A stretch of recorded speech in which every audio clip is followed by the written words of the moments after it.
It's official. The writing is on the wall in Cleveland, and it looks like Dylan Gabriel has thrown in the towel. While the Cleveland Browns prepare for the 2026 season, a significant and undeniable divide has emerged within the quarterback room.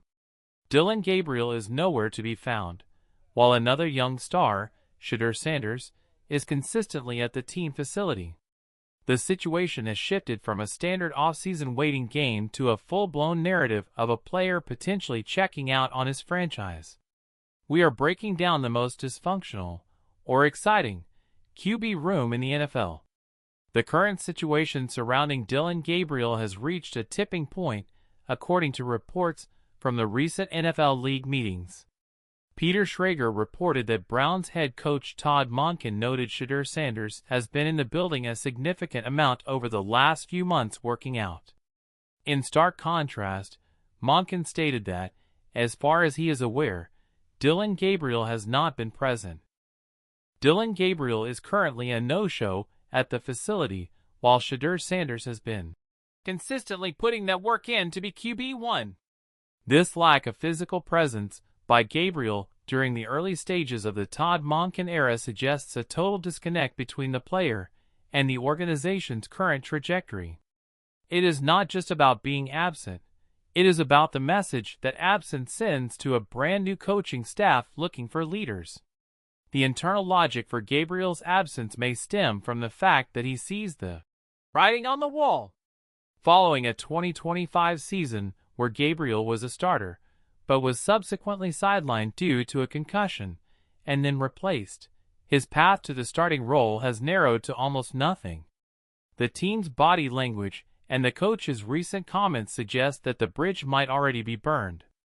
Industry analysts suggest the Browns are likely to draft a young quarterback in the 6th or 7th round of the upcoming draft to fill the back end of the depth chart. This move would further solidify that Dylan Gabriel is no longer viewed as a primary component of the team's long-term strategy. If a team is looking at late-round rookies to fill your spot, the signals are loud and clear.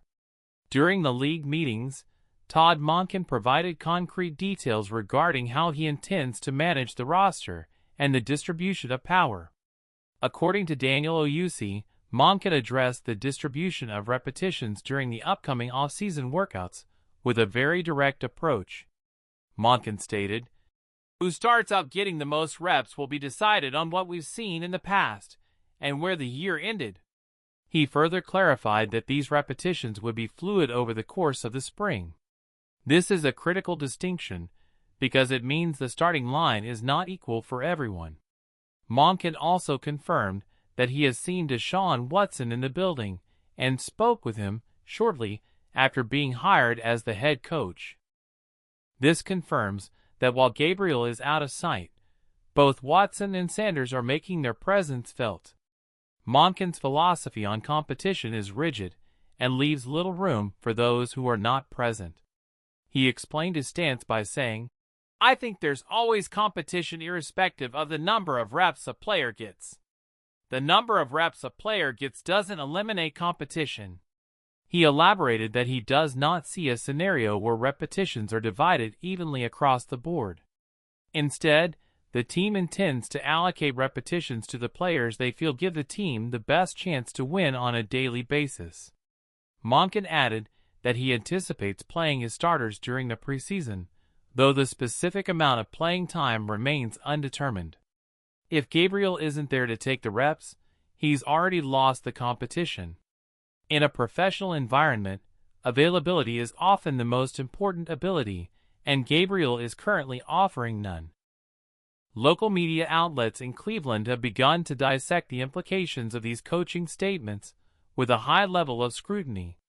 On 92.3 The Fan, King Carmen addressed the tension between starting Shedeur Sanders versus Deshaun Watson. Carmen expressed a preference for Sanders to start the 2026 season, but acknowledged that the owner of the football team is leaving the door open for Deshaun Watson. This follows reports from Mary Kay Cabot, who noted that Browns owner Jimmy Haslam believes it is possible for Deshaun Watson to go from a swing and a miss to a home run if he performs well this year. The owner's influence cannot be understated, as his financial commitment to Watson remains a primary driver of team decisions. The discussion among analysts Baskin and Phelps focused heavily on the happy trails sentiment regarding Dylan Gabriel. They noted that while some might argue Gabriel could be working out with a private quarterback coach to arrive in peak physical condition, the standard expectation for a player under a new head coach is to be present at the facility for non-mandatory sessions. "I just tea leaf reading that seems very happy trails to me," one analyst remarked, suggesting that Gabriel's tenure in Cleveland is effectively over. The phrase, happy trails, is typically reserved for players who are being phased out or are looking for an exit strategy. There is a sense that the player and the team are both ready for a fresh start elsewhere. From a financial and team-building perspective, the Browns' management of Gabriel is influenced by his contract status and the salary cap. As a former third-round draft pick, Gabriel is considered young and cheap. In an era where the team carries the significant financial weight of Deshaun Watson's contract, having low-cost players on the roster is a necessity for survival.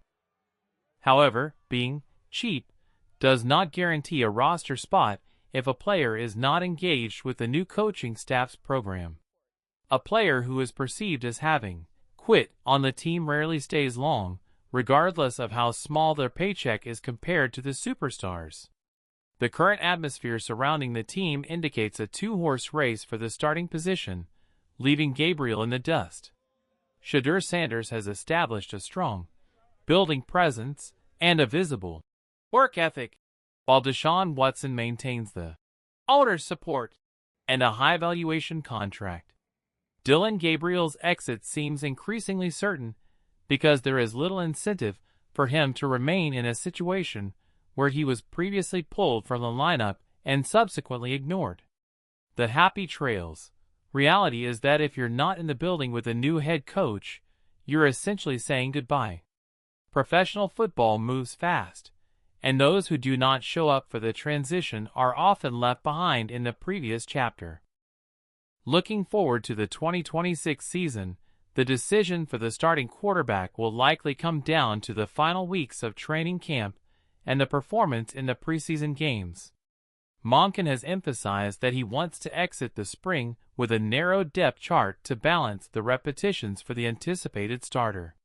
While the owner has expressed hope for a home run from Watson, the day-to-day operations and physical presence of Shedeur Sanders at the facility suggest he is positioning himself to take the lead. The contrast in behavior between the quarterbacks is the loudest piece of information coming out of Berea right now. The tactical approach by Todd Monken suggests he is not interested in protecting feelings or managing egos. He stated that he wants to see quarterbacks with the first, second, and third groups, but those reps will be earned, not given. When asked about dividing reps evenly, he was clear. "Are you going to divide up the reps everywhere evenly? I don't see it that way." This indicates that Shedeur Sanders is likely already pulling ahead simply by being an active participant in the facility's daily grind. Gabriel's absence means he is not even in the conversation for the third group, let alone the first. Dylan Gabriel saw the vision, and he realized he wasn't in it. It's the Shedeur Sanders era in Cleveland, or at least, he's the only one showing up like he wants it. The contrast in commitment between the two young quarterbacks has provided Todd Monken with an early look at who is dedicated to the new system. As the team moves toward the official start of off-season programs, the absence of Gabriel serves as a definitive marker of his status with the franchise. There is a level of professionalism expected at this level, and staying away from the building during a coaching change is widely interpreted as a surrender. In summary, the Cleveland Browns are navigating a complex transition at the quarterback position that involves massive contracts, high draft picks, and a veteran who seems to have checked out. The head coach has made it clear that past performance and current presence dictate opportunity. Shedeur Sanders is capitalizing on that criteria, while Deshaun Watson remains the high-stakes investment the owner is unwilling to abandon just yet. Dylan Gabriel, by choosing not to report to the facility, has effectively removed himself from the conversation and the future of the organization. The narrative of Gabriel quitting is supported by the silence from his camp and the lack of visibility during a crucial time for the team. If he were fighting for his spot, he would be the first one through the doors. Instead, the building belongs to Sanders and Watson. As the 2026 season approaches, the focus remains on who is present and who is prepared to lead a franchise that is desperate for stability at the most important position in sports.